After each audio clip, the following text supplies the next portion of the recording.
Good morning, ladies and gentlemen, and welcome to the third plenary session of MEDays, the 10th edition. Thank you for joining us this morning. My name is Mohammed. I will be the moderator of today's session. It is a very timely subject, talking about three interesting men and the clash of the titans, Putin, Erdogan, and Trump. I am so happy, and I thank Amadeus Institute for inviting me to this conference, and also for giving me the honor to moderate today's session. It's a very interesting subject, and it's timely. A lot of things going on in the news nowadays, even this morning. And to discuss these subjects and other subjects, we have a great lineup today. Great speakers.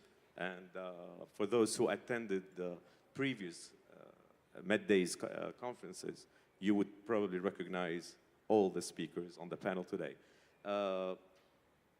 We don't have a lot of time. We're starting a bit late. We are going to end it on time because, as you all know, we have a major event this afternoon. We hope Morocco would win and advance to the World Cup. I'm supposed to be impartial and be objective, but today I support the Moroccan national team. And I'm sure most of you would, I have not hear any applause. Maybe the Moroccan fans have not, are still sleeping, but we are going to discuss the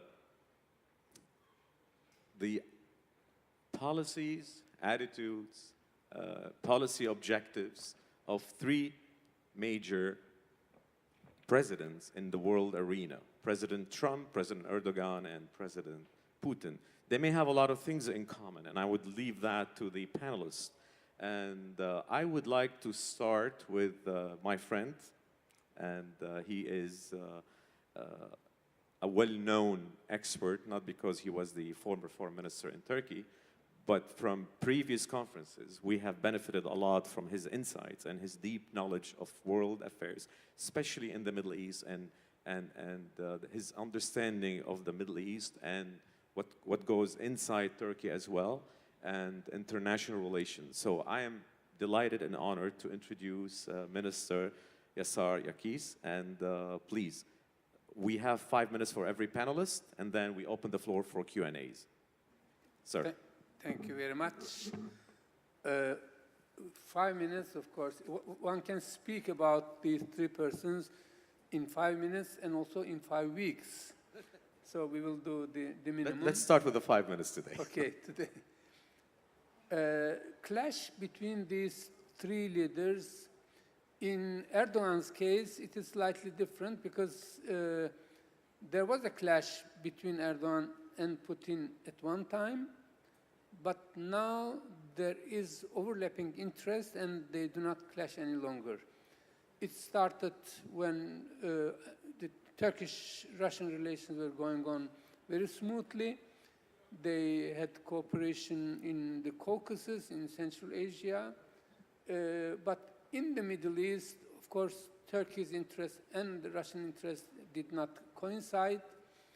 And at one stage, Turkey felt the need to down a Russian jet fighter, and then Prime Minister Ahmet Davutoğlu was not repentant, and he said that we are determined to down such planes if it is repeated again. The Russian plane was downed by the Turkish Air Force for having violated the Turkish airspace for 14 seconds. And most probably it was a mistake because it overflew a small pocket in the lateral way, not towards Turkey, but Turkish authorities thought that it should be downed after it returned to the Syrian territory.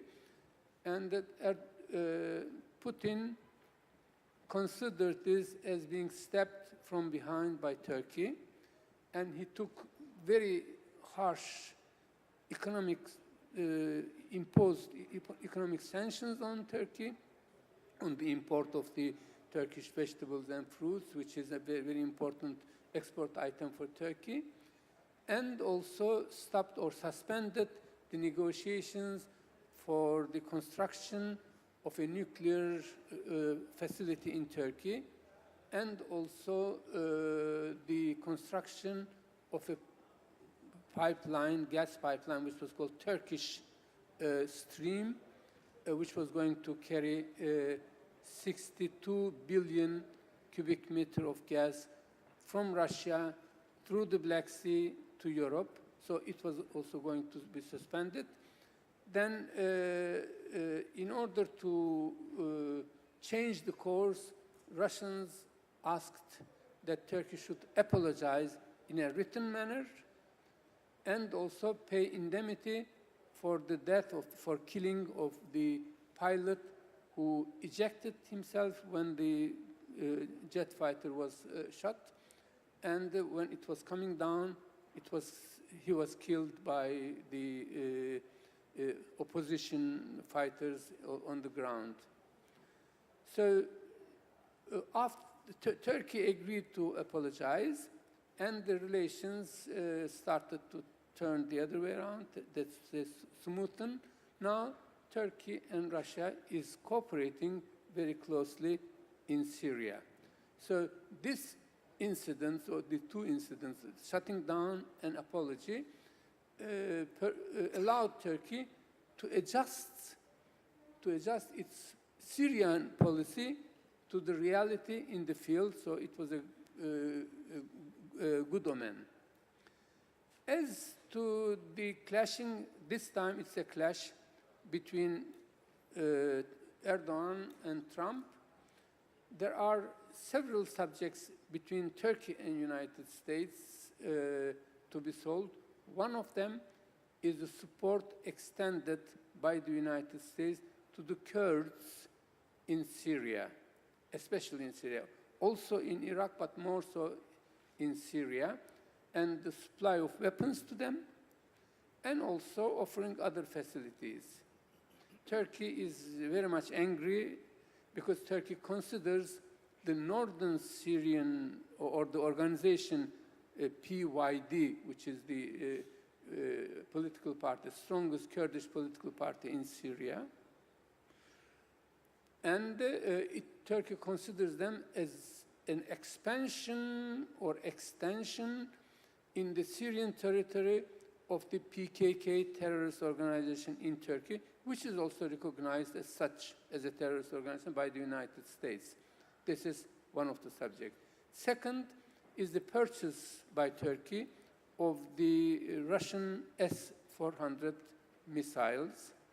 United States and NATO in general doesn't want Turkey to buy it because it will be inconsistent with the NATO defense structure. Third question is the extradition of a Muslim cleric who is residing in the United States, and that Erdogan considers that cleric, Fethullah Gülen, as someone who harmed Turkey's interests very much, and so he wants United States to extradite him to Turkey, and also extradite another person, Iranian-Turkish double citizen who was involved in a corruption scandal, financial corruption scandal, and who went to the United States, was arrested there. He is also in jail, and he is due to appear in the court on the 29th of this month. So Turkey wants also the extradition of that person. And the question, there are other questions, but let me see whether I will just mention by name.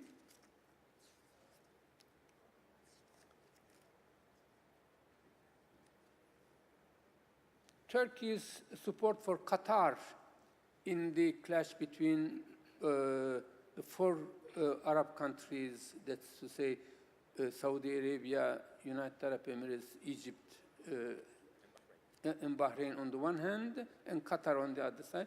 Turkey unnecessarily was involved in this subject because normally Turkey's traditional foreign policy was not to get involved in the intra-Arab feuds,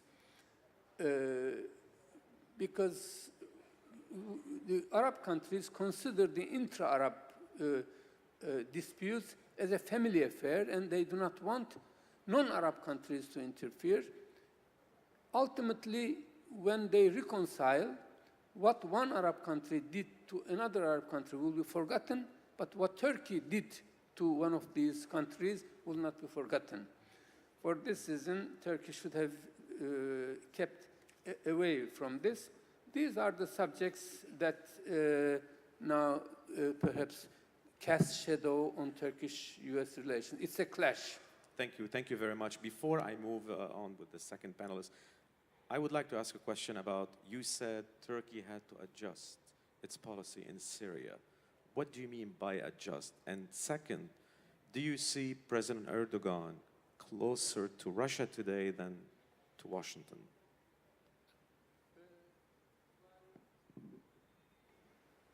By adjusting, I meant the following.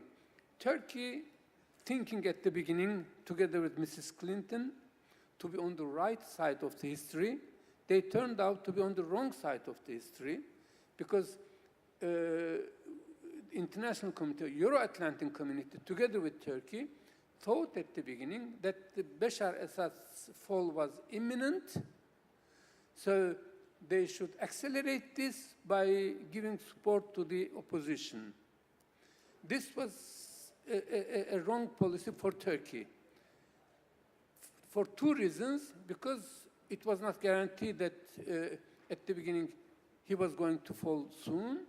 Secondly, after the international community, especially the Euro-Atlantic community, found out that the weapons that were supplied to the opposition in Syria was ending up in the wrong hands, the Western countries put on brake, and Turkey did not put on brake, that continued, and to use a football terminology, since today is a very important thing, Turkey found itself in an offside position in this game. So Turkey's policy was wrong because of this. Secondly, for a country to try to overthrow the regime, the legitimate regime of a neighboring country, is not something that you can defend. So Turkey shouldn't have tried to overthrow the regime of a neighboring country. So now Turkey's interest and the Syrian regime interest became convergent, because Syrian government is against the establishment of a Kurdish belt in the north of Syria. This project is also very important for Turkey. Turkey is also against, like the Syrian regime, to prevent the establishment of this belt of contiguous cantons. There are 3 cantons at present established by Kurds. In the easternmost part, it is El Jazira, then Kobane Canton, then there is a Membich area vacuum, which is occupied by Turkey, and there is Afrin Canton. The Kurds wants to link all these cantons and create a belt in the south of Turkey. Turkey doesn't want it, and Syria doesn't want it. So Syrian interest and Turkish interest now became convergent. So it is a good opportunity for Turkey now to perhaps change the course of the tide with Syria, cooperate with Syria, and prevent the establishment of a contiguous or uninterrupted Kurdish belt. This is regarding the first question. Second one was? Whether Erdogan is closer now to Moscow than to Washington. Well, I will answer with different words that you used. He is cooperating with Moscow more than it cooperates with the United States, because of the purchase of the S-400 missiles, and also cooperation in the field of energy. The Russians are going to construct a $22 billion worth nuclear center in the south of Turkey. And Turkey's relations with Russia are multifaceted. They are close, very big volume of trade. Turkey is reliant on Russia. Up to 56% of Turkey's gas import comes from Russia. With the construction of new pipelines, it will increase, perhaps it may go up to 70 or 80%. So there is cooperation, and also the volume of trade is very high. And with the United States, it's whatever is remaining from the Atlantic, the Euro-Atlantic community cooperation. So whether it is close or not is one question, but Turkey is cooperating with Russia much more than it cooperates with the United States. Thank you very much. I have to give you credit. 2 years ago, when I asked you a similar question about Turkish policy in Syria, and you are so consistent, you warn against what Turkey is doing at the height of when everybody expected the regime of Bashar al-Assad to collapse. You were among the few experts.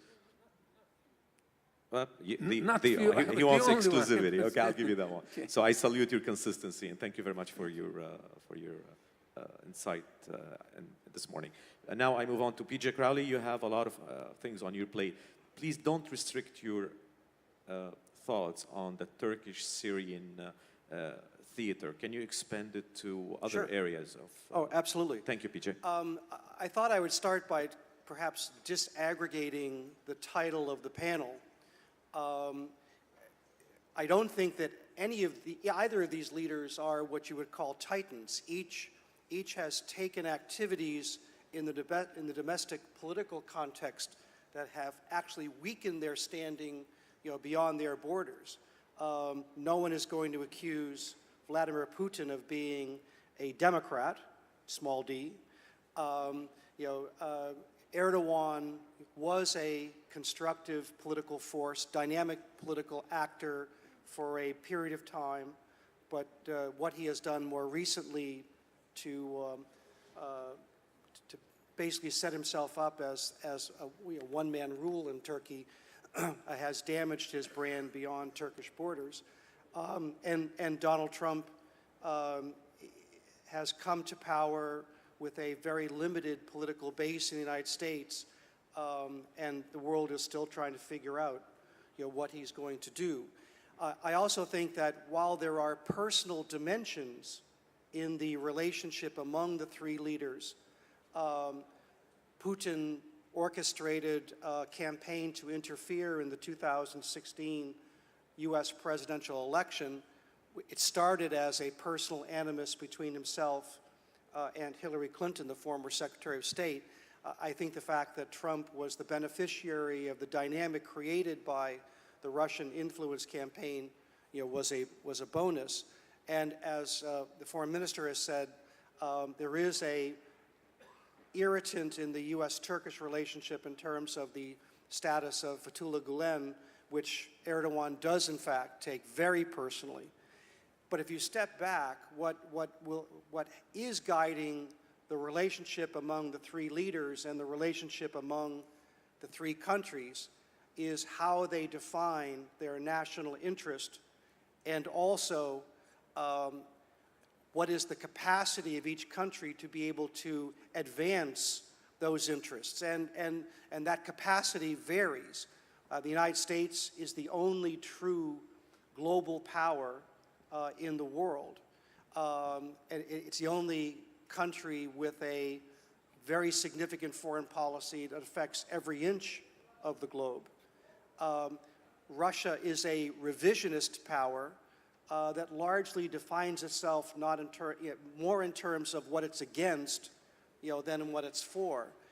Turkey is what we would call a rising power, and certainly has provided an amazing story of economic progress. Certainly, I lived in Turkey in 1979 and 1980, when the Turkish economy was a basket case, and to see that progress over 30 or 40 years is remarkable. But that economic performance has certainly been diminished by the dynamic that Erdogan has created inside Turkish domestic politics. So there are vast differences in terms of how each country defines its national interest and the capacity of each country to pursue that interest. I do think that the term clash is appropriate, and in a place like Syria, you do see that while there are overlapping interests, such as the defeat of the Islamic State, there are areas of clear conflict. In the case of Russia and the United States over the future of Bashar al-Assad, and that is a contest that Putin has had mostly success, but not complete. It appears that Assad will survive, but it is still unclear that Assad can regain the ability to govern the entire country of Syria. So it's a partial success for Putin. In the case of Erdogan in Turkey, as the foreign minister has suggested, early on, Erdogan was going to be a guide to Assad. Then he turned on Assad. Now he's turned back, recognizing that Assad is going to survive, and has become more focused on the Kurdish issue. And in the case of the United States, it has defined its interest in Syria in a much more limited fashion, as the defeat of the Islamic State, not to settle the Syrian civil war in one way or another. The United States has largely ceded to Russia more activity on the ground in terms of the Syrian civil war. I think for President Trump, there is a very significant decision coming up in the next 3 to 6 months that will tell us a lot about how active the United States under Trump is going to be across the Middle East. At some point in the foreseeable future, we will declare victory against the Islamic State Caliphate, which has been the primary focus under both President Obama and President Trump. And then the question will be for the United States, now what? His instinct will be to withdraw American forces, declare a victory, and move on to other issues such as North Korea. I think the military has built a sufficient relationship between the United States military and the Kurdish Democratic Forces or the Syrian Democratic Forces that there might be an interest in maintaining some sort of a presence in the Kurdish area of Syria for a period of time, pending a political negotiation.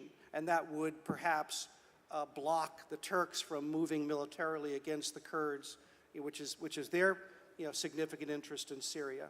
I also could see a situation where the United States maintains an active military presence there as part of its confrontational policy under the Trump administration against Iran. But the decision the Trump administration makes in this next 3 to 6 month period, will it continue to be there and have an interest in political interest in solving the Syrian civil war? That will tell you a great deal about how much focus the Trump administration will pay to the Middle East going forward.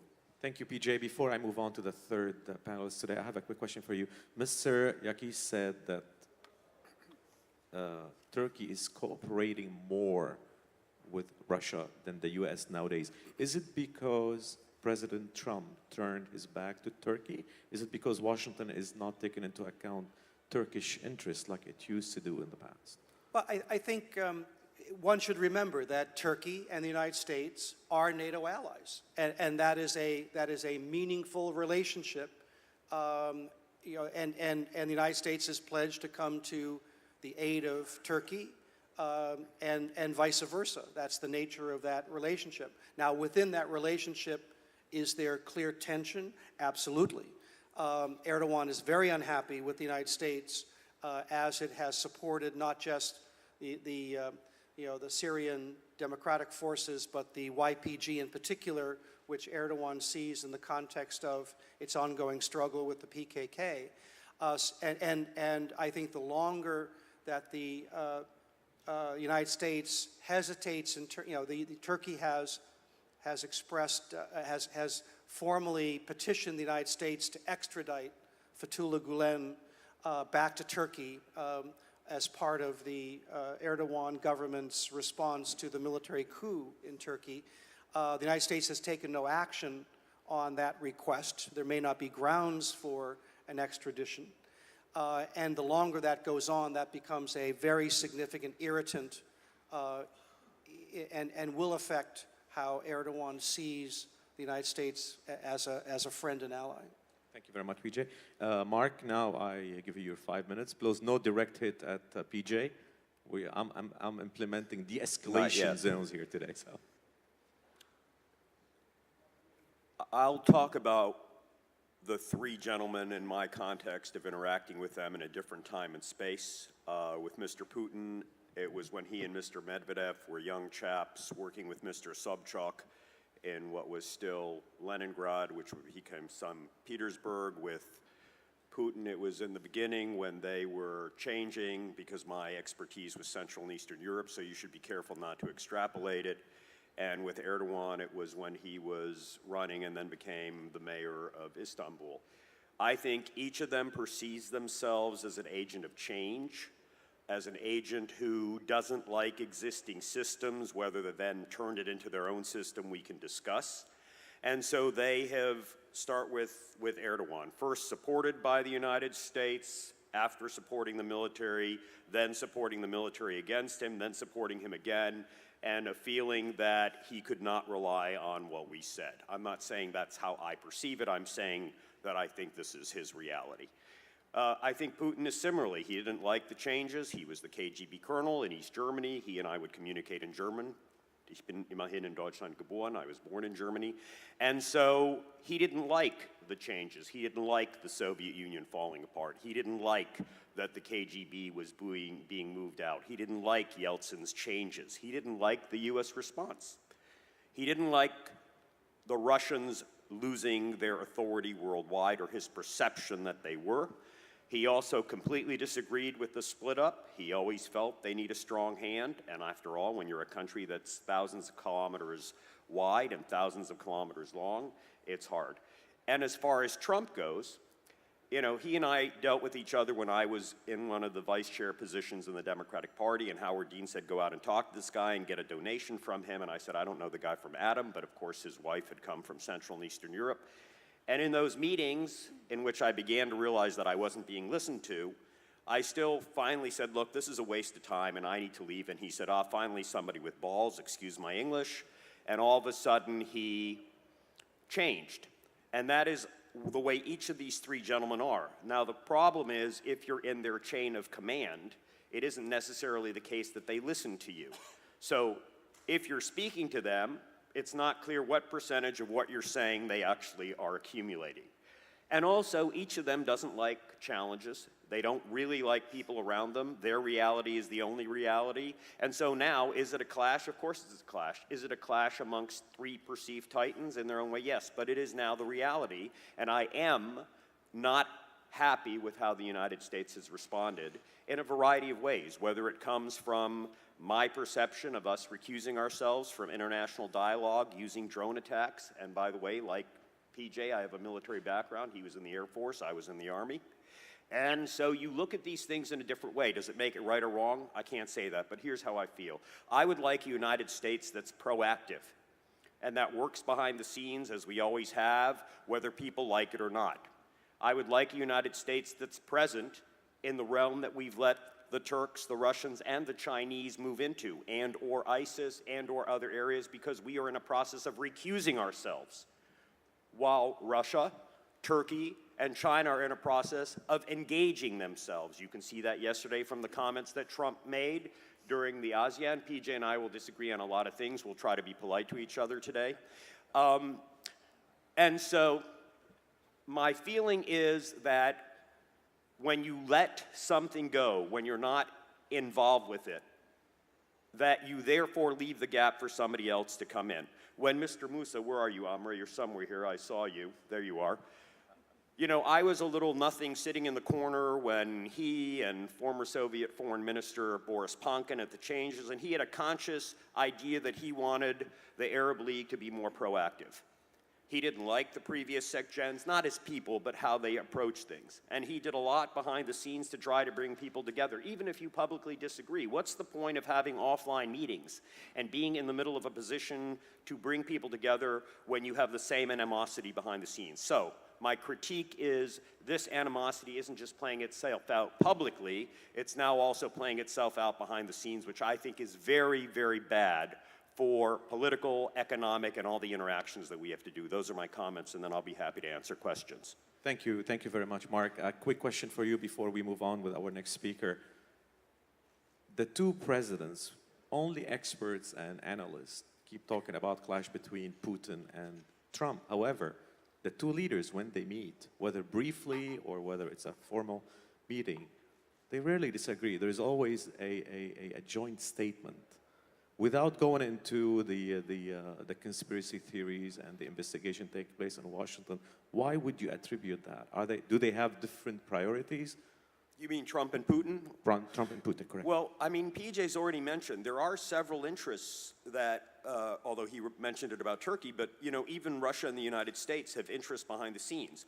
Whether it is dealing now with Syria or dealing with gas and oil or dealing with economic space in Europe, and even during the Cold War, when the agencies were potentially perceived as not cooperating, there was a lot going on in the scene. So my feeling is that in German you say it's a Zweckgemeinschaft, and that is a necessary part of what they have to do, and I think there's a lot of pretending. I think it isn't necessarily the case that when two people are strong personalities that they're actually getting along, even if they're pretending. So yes, I think there's a genuine animosity between them. Part of it is because I think, excuse me, and I'm trying to insult the president, that Putin is an exceptionally smart man. He knows how to work behind the scenes. He's actually worked in transitions. He saw the changes. He didn't like them. And of course, that part of Mr. Trump's vitae is missing. And so Putin does know how to bring concentric circles together, even if he's using a strong hand. So I think there's much more underneath the waterline that's taking place between them that's negative than the top of the iceberg that we're perceiving publicly. Thank you. Our next speaker is a well-known media figure from Washington to Vancouver to Paris, and she's also a professional and competitive swimmer. So I know 5 minutes is a lot of time for you, so please, Miss Rachel Marsden, thank you. Merci beaucoup, bonjour. Alors je vais commencer à parler en français, puis je vais basculer peut-être un peu plus tard en anglais, juste pour changer un peu. Oui, alors je suis d'origine canadienne anglophone. Je vis à Paris depuis 10 ans. J'ai une entreprise. J'anime aussi une émission politique. Alors j'ai un peu un pied dans chacun des deux plats Est-Ouest. J'ai une chronique qui passe dans 100 journaux américains et étrangers toutes les semaines. Et aussi une émission radio-vidéo sur la chaîne de l'État russe Sputnik France. Alors, je me vois en tant qu'arbitre et pas forcément, je ne suis pas quelqu'un qui a de parti pris. Alors, j'aimerais bien analyser tout ce qui est dit des deux côtés. Franchement, je trouve que le thème du clash, en fait, c'est le titre d'une de mes émissions françaises, le clash. Et je pense qu'il y a plusieurs clashs à plusieurs niveaux dans ce débat. Premièrement, et c'est très important, et ça n'a pas encore été évoqué aujourd'hui, et c'est le clash entre le président américain Donald Trump et son propre gouvernement, son propre administration. On a l'impression, vraiment, si on regarde de près, que Donald Trump est au volant. Il conduit la voiture, mais il y a quand même d'autres gens qui contrôlent le pédale d'essence, qui contrôlent les freins.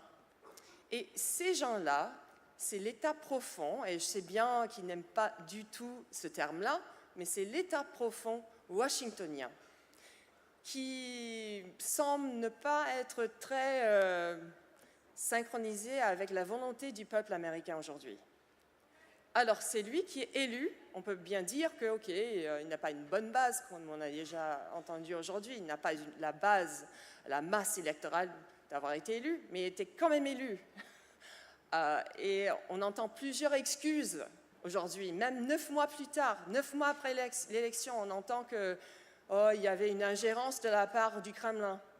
J'attends toujours les preuves, J'attends toujours les preuves de l'ingérence du Kremlin. On en parle dans les médias comme si c'était la vérité, sans preuve. Il y a plusieurs enquêtes, on attend toujours les preuves. Et ça, c'est la réalité. On a l'impression aussi que le Parti démocrate n'accepte pas les résultats de cette élection aujourd'hui. Alors, ça, c'est le premier niveau de clash. Deuxième niveau, c'est entre Trump et Poutine. C'est quelque chose qui... je pense que c'est beaucoup plus la rhétorique que la réalité aujourd'hui. Je pense qu'ils s'entendent bien. On voit qu'il y a une coopération autour du contre-terrorisme, surtout au Moyen-Orient, en Syrie. Hier, ils ont émis une déclaration sur la défaite imminente de Daesh, la coopération entre ces deux pays-là. Je trouve aussi intéressant que le fait que dès que Donald Trump avait décidé de ne plus soutenir les soi-disant rebelles syriennes, et là on parle de tout, quoi. On parle de Daesh, on parle d'Al-Nusra, plusieurs groupes de rebelles. Quand on parle des rebelles, c'est jamais défini, ce sont plusieurs groupes. Dès qu'il a décidé que le gouvernement américain n'allait pas soutenir ces gens-là, dans le but de renverser Bachar al-Assad, du coup, voilà, il y a un succès contre Daesh. Alors, voilà, le problème, c'est presque résolu. Je pense que le problème, c'est exacerbé par le fait que les médias veulent voir qu'il y ait soit une collusion entre les deux, ce qui est loin de la réalité, c'est la rhétorique, soit qu'il y ait une potentielle de clash quelque part, qu'on pourrait continuer avec cette idée que les États-Unis et la Russie, c'était comme si on était toujours à l'époque de la guerre froide, qu'il doit avoir toujours un clash, qu'il y a toujours une compétition entre les deux. Oui, j'avoue, il y a une compétition entre les deux sphères. Cette compétition-là, aujourd'hui, est purement économique, c'est plus politique. On ne peut plus dire qu'il y a une différence d'idéologie entre la Russie aujourd'hui et les États-Unis.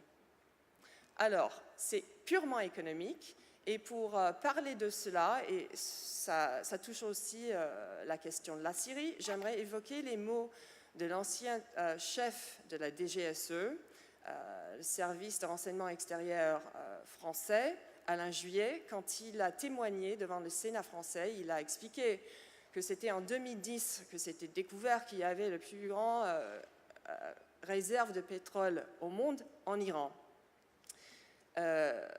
Et il y avait 2 propositions qui étaient mises devant le président syrien Bachar al-Assad pour exploiter ce pétrole. Le premier, c'était de la part du Qatar, en coopération avec l'Arabie saoudite. Et le deuxième, c'était une proposition de l'Iran pour passer à travers l'Irak, contrôlé par les chiites, jusqu'au port de Tartus, qui est un port russe. C'était en 2011 que Bachar al-Assad avait ces 2 propositions devant lui. Il a décidé de choisir la proposition iranienne. C'était 3 semaines plus tard, comme a expliqué Alain Juillet, que les troubles ont commencé en Syrie. Alors, on peut bien dire, je vais basculer en anglais parce que je me rends compte du fait que ça fait 6 minutes maintenant que je parle français. Sure, we can say that all of this is political and that there are political differences and that there are political solutions to these clashes that we're seeing in the Middle East around these 3 individuals, Trump, Putin, and Erdogan. But I think it's important to remember that all of this is economic. And now that we have somebody in charge in the United States, Donald Trump, who comes from a business background, who thinks in terms of economics, who isn't a pure political animal like the Washington establishment, sure, we can see why the Washington establishment isn't thrilled about the fact that somebody like him with that mindset is in power, particularly people at the State Department who are wondering why Rex Tillerson isn't blowing up the budget, Secretary of State. Maybe they don't need to spend that much money. Maybe things can be done in a different way than they've been done in the past. Maybe things can be done strictly on a business footing without wrapping everything in a political, ideological context that results in constant clashes, because I think people are sick of it, frankly. I mean, I'm Canadian. We've talked here today, some of the other speakers have mentioned the fact that, they would like to see the United States more engaged in Turkey and in the Middle East, and to not cede that ground to Russia and to China. As a Canadian, I'm wondering why there isn't just simply more engagement on our side of the world. Why can't the other side of the world be ceded to the countries that exist on the other side of the world? It's something that I've always wondered, and I'm hoping. I mean, I don't think it's correct to treat Trump as some kind of idiot, which is what the establishment in Washington seems to be doing, treating him as that he's out of control. I mean, yeah, he's kind of unpredictable. He's on Twitter all the time, and he says things off the cuff. But I think he knows what he's doing, and I think it's a mistake to take somebody with a business background like he has, a credible business background. He's a credible success. He took seed money from his father's business and built it up to an international level. And I think it would be a mistake to think that somebody like that couldn't take matters in a different direction that would be more positive for the rest of the world. If he's willing to approach everything on a business footing, then that's something that could end up being a positive development. So I'll leave it there because I realize it's been yes. Thank you very Go much. I leave the floor to our next speaker, Professor Frédéric Charillon. Please, your 5 minutes. Thank you very much. Je vais faire comme Rachel, je vais dire juste quelques mots en français, parce que je vois qu'en fait tout le monde ici est bilingue, ou presque. D'abord, juste pour dire que je suis très heureux de revenir à Tanger, toujours heureux de venir au Maroc d'ailleurs en général, et de revenir au MEDays. Merci beaucoup pour cette invitation.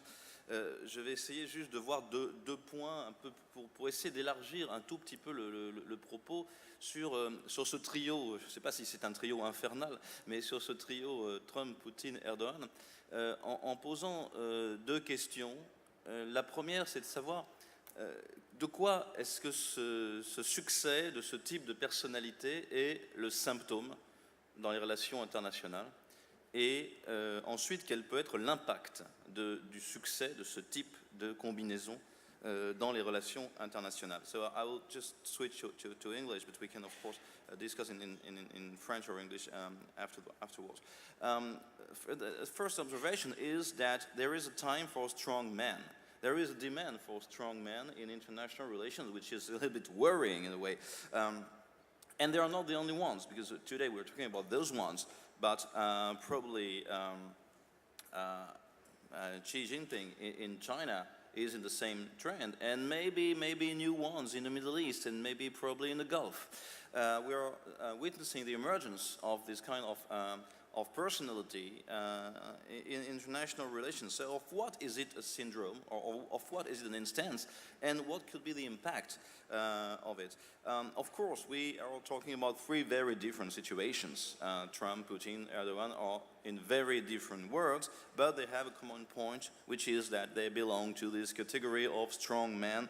And I think this is a kind of response or a kind of answer to a threefold demand. There is a moment for strong men at the national level, at the regional level, and at a global level. At the national level, there is, in all those countries, there is a fear of decline, very different in the US, in Turkey, or in Russia, but there is a fear of decline, or at least a regret of a former golden age.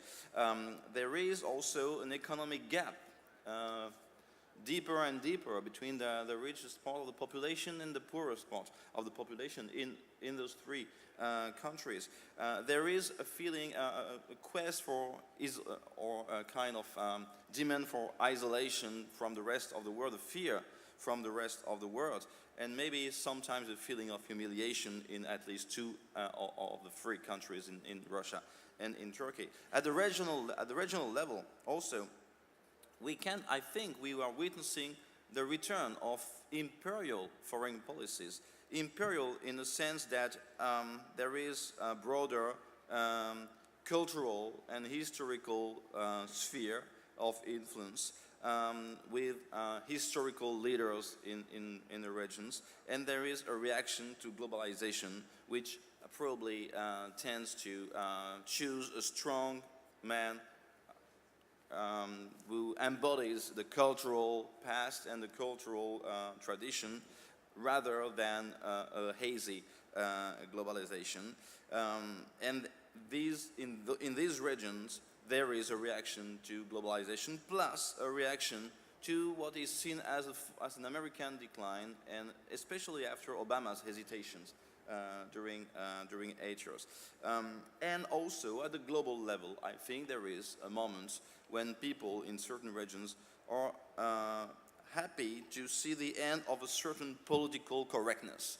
And they see those leaders as a kind of savior, savior of the white male for Donald Trump, savior of Christianity for Putin, savior of a certain structuring Islamic culture for Erdogan. So there is a moment for that, and for this kind of leader, which can be dangerous, and probably they won't be the only ones in the world, and we will probably witness the flourishing of this kind of personality, because most leaders in the world think that it works in a way as a domestic resource for their own authority, and also a resource for international action. So what is the impact on international crisis, on international situation? First of all, there is a possibility of an alliance between authoritarianisms. And this is a little bit what we fear today, a kind of rapprochement between Trump, Putin, Erdogan, and maybe other ones. A kind of rapprochement, a kind of alliance of authoritarianism against Western liberalism, in a sense of also of a kind of historical revisionism. These are people who want to get rid of certain international structures inherited for the post-war period, and for Putin, a post-Cold War period. These can trigger the return of spheres of influence. This can trigger a crisis of multilateralism, because those leaders don't believe very much in multilateralism. This is not a good news probably for freedom of expression, and also not a good news for international treaties, because they want to get rid of some treaties. And of course, this means a lot for the management of several international crises, especially in the Mediterranean. First of all, because there is a possibility of a coming storm in the region. There is probably a room to maneuver from, or at least an encouragement for brutal action, strong action by authoritarian actors, with the support of major powers. We can guess, we can fear it might be the case, for instance, in the Near East, with regional actors, maybe Saudi Arabia, maybe Israel, maybe other ones, who feel encouraged in their strategy by Trump and by Putin, and maybe by Erdogan. So there is an encouragement to strong initiatives or brutal action, call it what you want, with specific targets, obviously, because they all have the same targets, more or less. And this can, and of course, this requires a kind of balancing, soft balancing We have a camp for a brutal action or strong initiatives.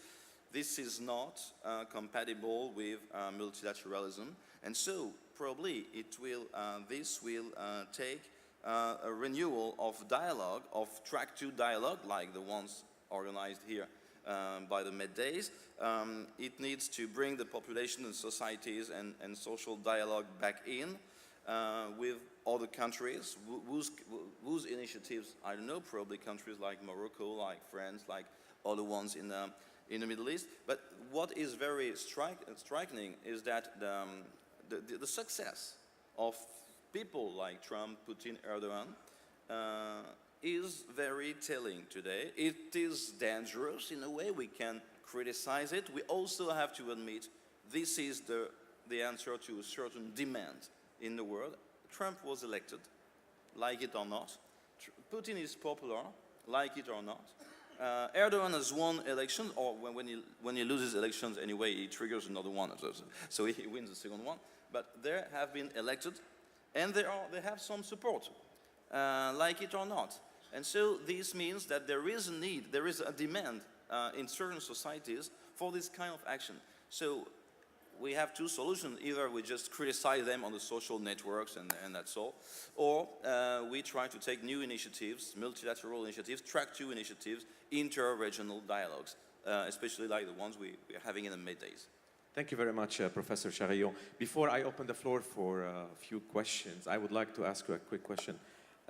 If we were to add a European angle to our discussion today, mainly France or Germany, where do they clash with the 3 gentlemen we were discussing today? Where do they clash? Do you see... With Europe? With Europe, yes. Oh. Mainly France and Germany. Well, the dialogue between the EU, or what is left of the EU as an international actor, that some countries are trying to revive, but it will be a long way, I'm afraid. The clash with those actors is multifold. In the case of France, because you probably remember that there were several clashes between Macron on one hand, and those actors on the other hand. On multilateralism, first, clearly the EU and the main EU actors believe in multilateral dialogue. Those actors don't, and they try to put an end to certain treaties or dialogues. Trump withdrew from many treaties and on climate and so on. Erdogan is not engaged anymore in some discussions with the EU, and Putin also withdrew from different frameworks. So there is a clash on the method in international relations. This is the most global and general clash. The EU leaders believe in multilateral dialogue. Those new actors don't. Then, of course, there are several places, several regional hotspots where it will clash more directly. Are we talking about Iran, maybe, is one of the... Yeah, I'm not quite... Yeah, but it's more ambiguous. I think, first of all, of course, in Europe and Ukraine, there will be a clash, or in the neighborhood, but probably tomorrow or in the near future in the Middle East. Syria, Lebanon, and probably what's happening between Saudi Arabia and its neighbors. I think that if the new Crown Prince of Saudi Arabia triggers new initiatives in the region, it will probably get the support of those actors. It won't get the support of the EU, and then there will be a real problem. We are witnessing in the past hours and days a new diplomatic ballet of President Macron and his advisors in the Middle East, very worried by what's happening between Saudi Arabia and Lebanon and so on. And obviously there is a difference of vision. Sure. A quick follow-up. Do you see President Macron closer to which president? Is he closer to Trump more than... No, I'm not sure. Is that paving the way for a role for French diplomacy to interpret President Trump in the world arena?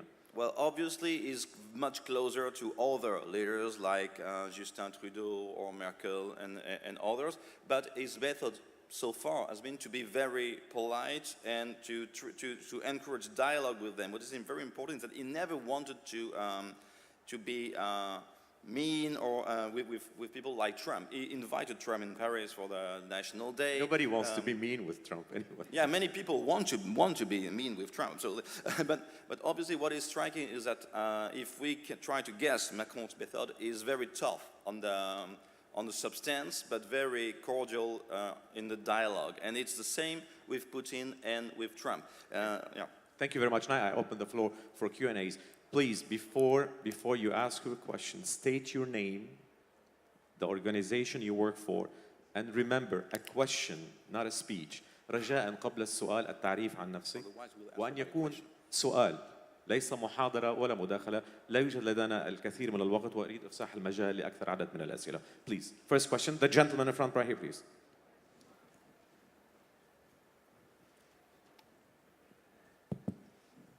Jawad Kardoudi, je suis président de l'Institut marocain des relations internationales et je pense qu'on a oublié un autre titan qui est le président Xi Jinping. Monsieur Charion en a parlé, mais je voudrais quand même quel rôle peut jouer la Chine dans la scène internationale. Ensuite, j'ai deux petites questions pour Monsieur Crowley.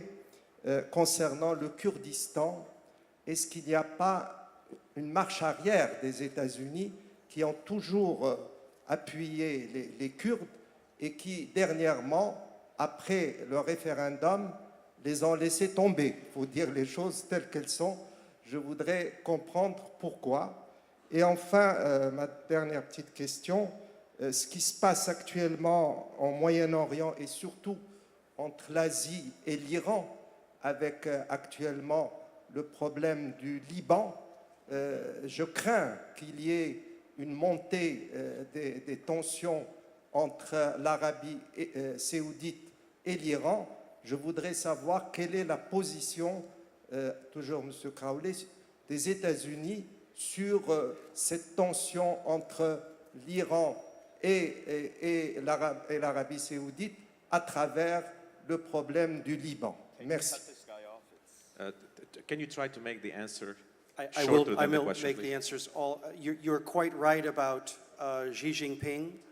If you're talking more broadly beyond Syria, you could make a very strong argument, given the Trump decisions regarding the Paris Climate Agreement, TPP, and so forth, that it is now Xi Jinping who is the leading defender of the existing international order and the leading protector of international agreements. The retrenchment by the United States, started under Obama and continued under Trump, has left a lot of vacuum there, and Xi Jinping is moving decisively, to fill that role. In terms of Lebanon, there was a second. Kurds.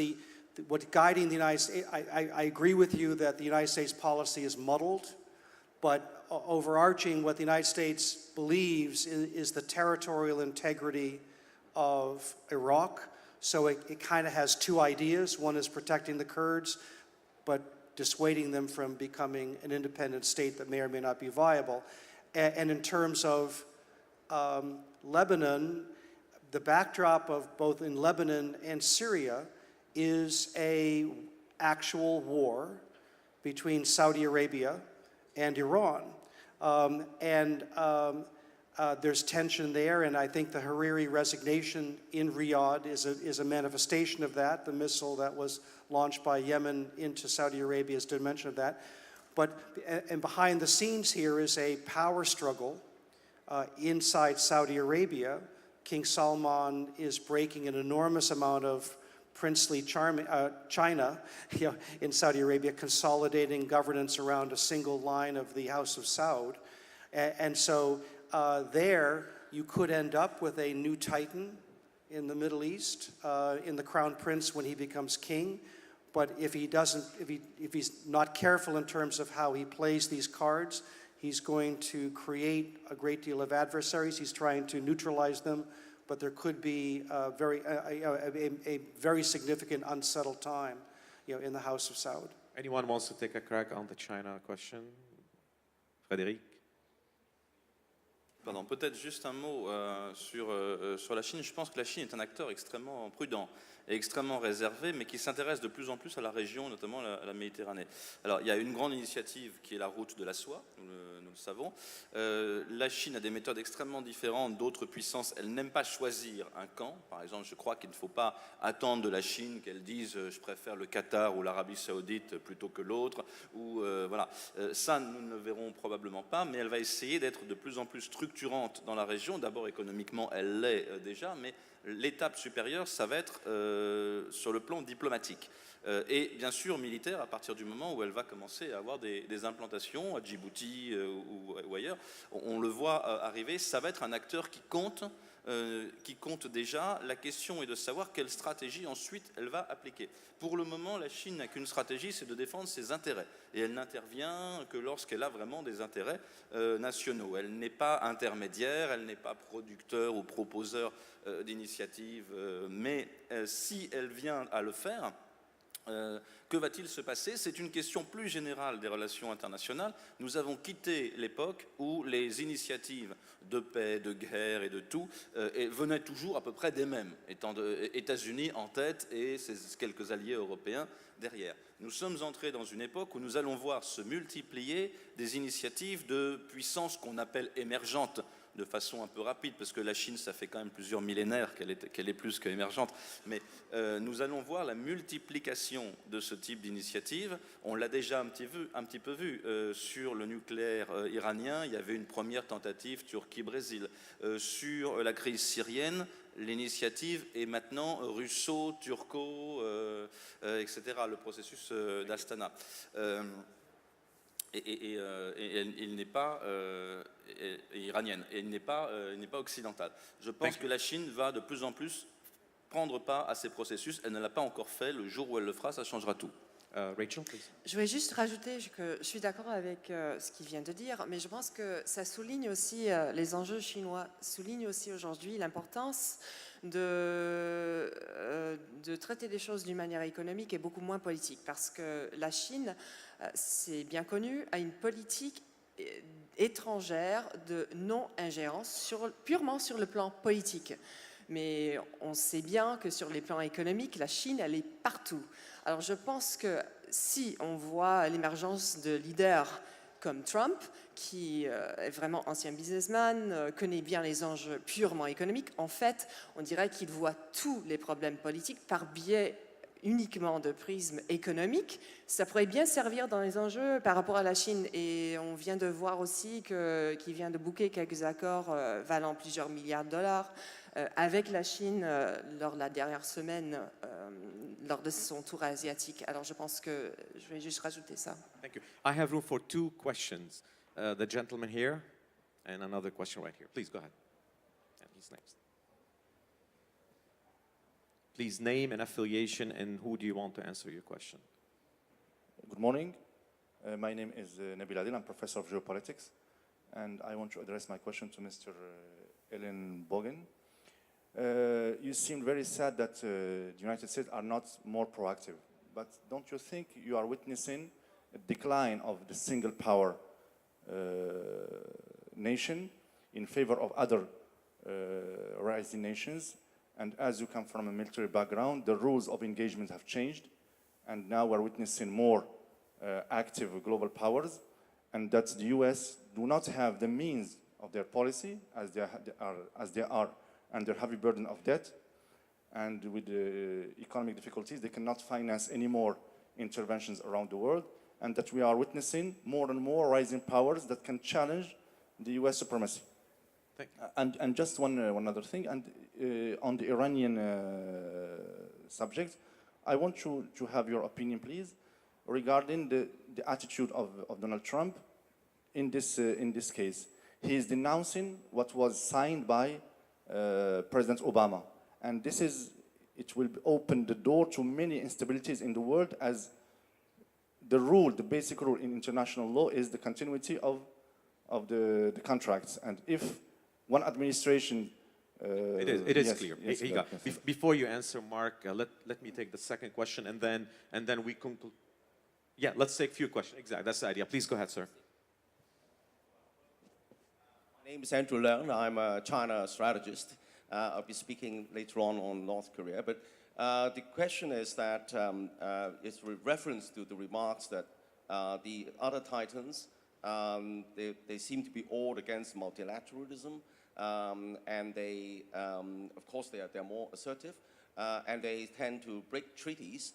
But I'm not too sure whether this is a more accurate description than a statement that the other titans, apart from Trump, are against American exceptionalism, which brings me to my real question about the crash of the titans, including China.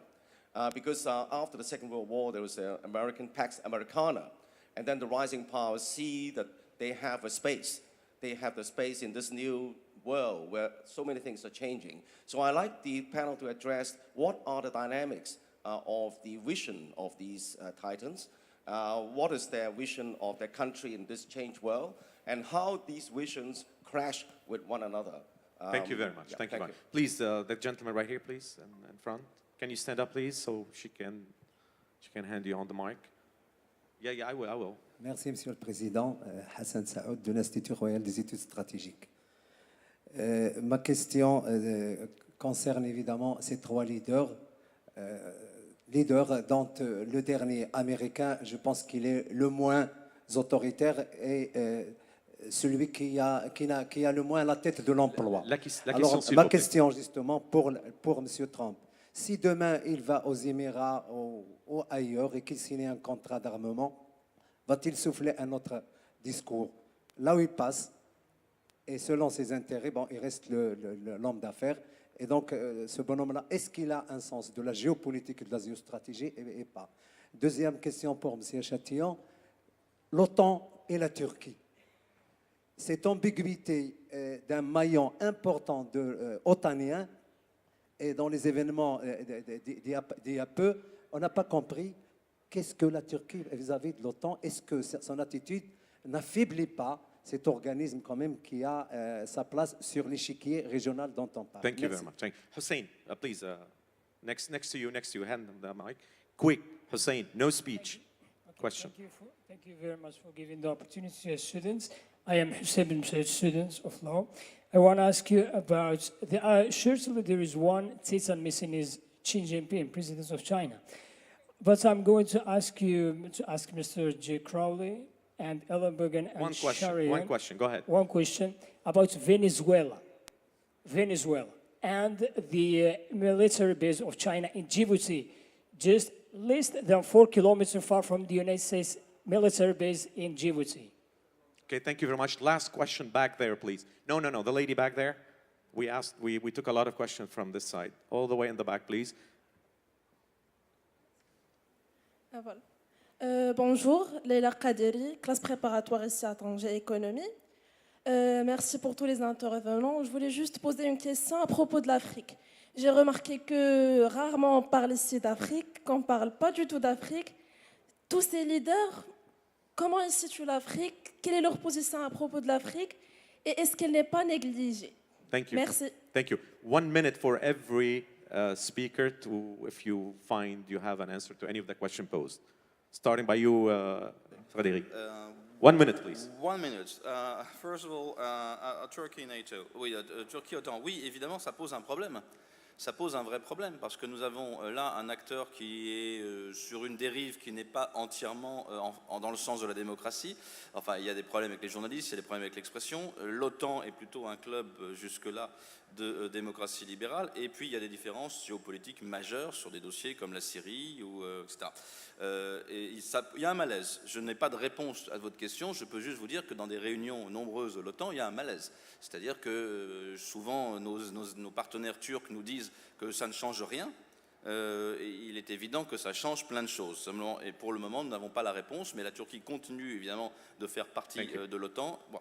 Sur le Venezuela, je ne suis pas un spécialiste, mais il faut faire attention, quelle que soit la nature du régime, à ce que ça ne soit pas un prétexte de plus pour des rodomontades, je veux dire, de Trump déstabilisatrices.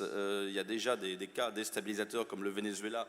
Le problème, c'est que ça alimente la déstabilisation venant de Trump. Un mot, du coup, sur l'Afrique. Vous avez raison, l'Afrique est un continent d'avenir, il s'y passe beaucoup de choses. Vous savez que la France y est très impliquée et on fait beaucoup de priorités pour l'Afrique. Il y a une coopération très forte sur l'antiterrorisme, notamment avec les États-Unis. Il y a une présence chinoise par ailleurs, mais il ne faut surtout pas que le traitement de l'Afrique soit purement sécuritaire. L'Afrique, ce n'est pas un problème de sécurité uniquement. Merci, Frédéric. Rachel, please.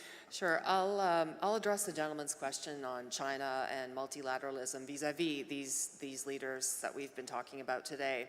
I think the subject was brought up again at the APEC summit this week, and it becomes glaringly obvious from listening to the speeches of the various leaders that China is really leading the world in multilateralism, along with certain others, namely within the European Union, Macron, Angela Merkel, for example. But that is going counter to a trend that we've increasingly been seeing, not necessarily towards protectionism, but towards bilateralism.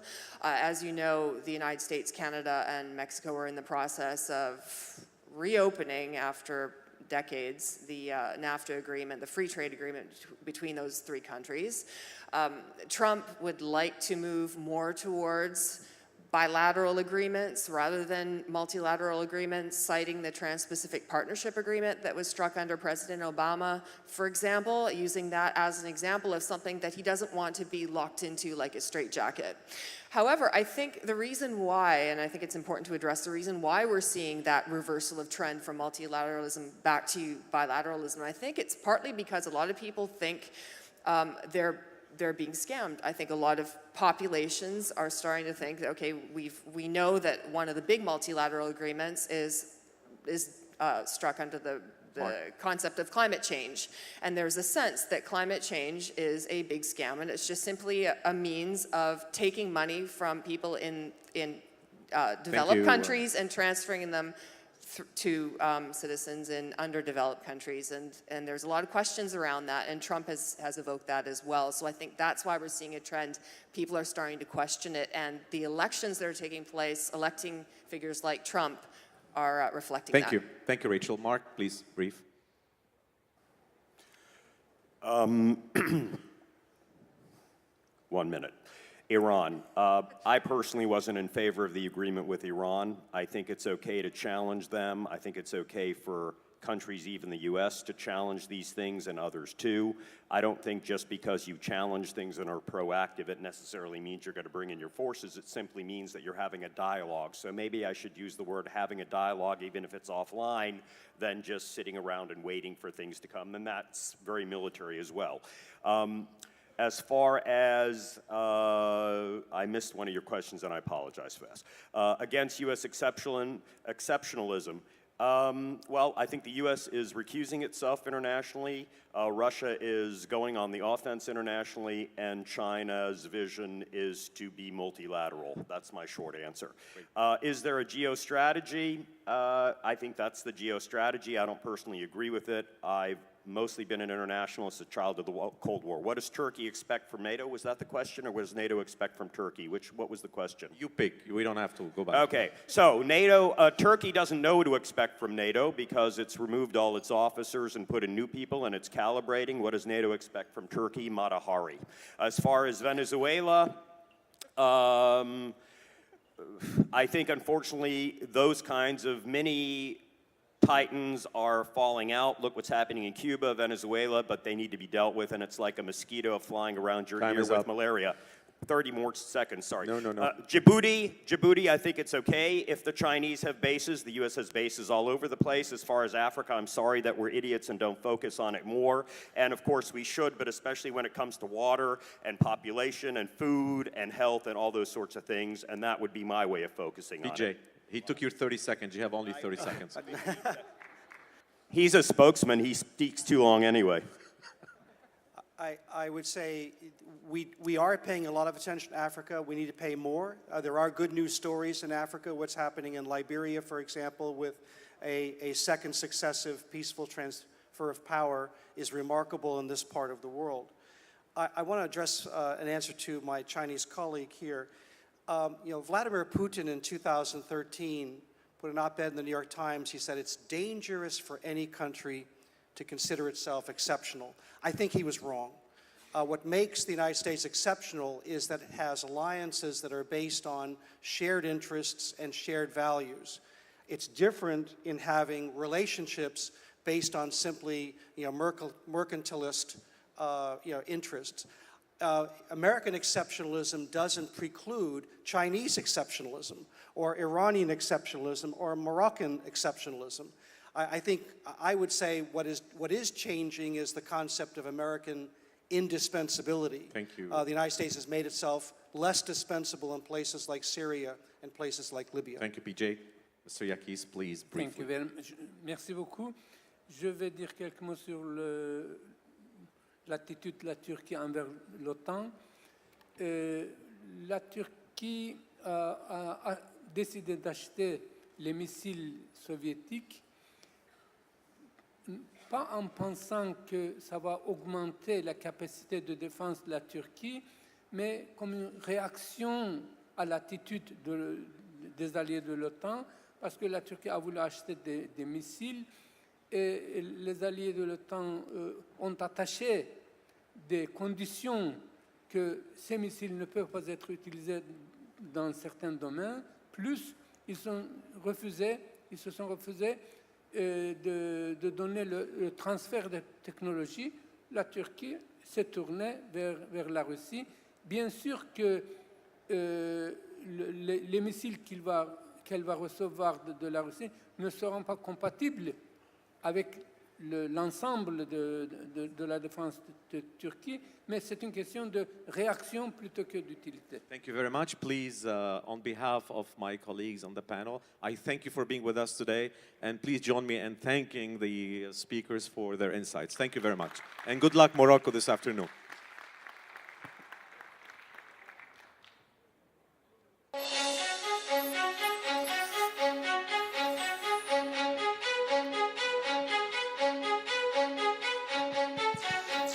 Mesdames, Messieurs, restez en place s'il vous plaît. Une discussion va démarrer tout de suite, dans 2 minutes, sur la Corée. Elle sera suivie d'une pause café de 10 minutes avant d'enchaîner sur les 2 derniers panels de la matinée. Merci de bien vouloir rester en place.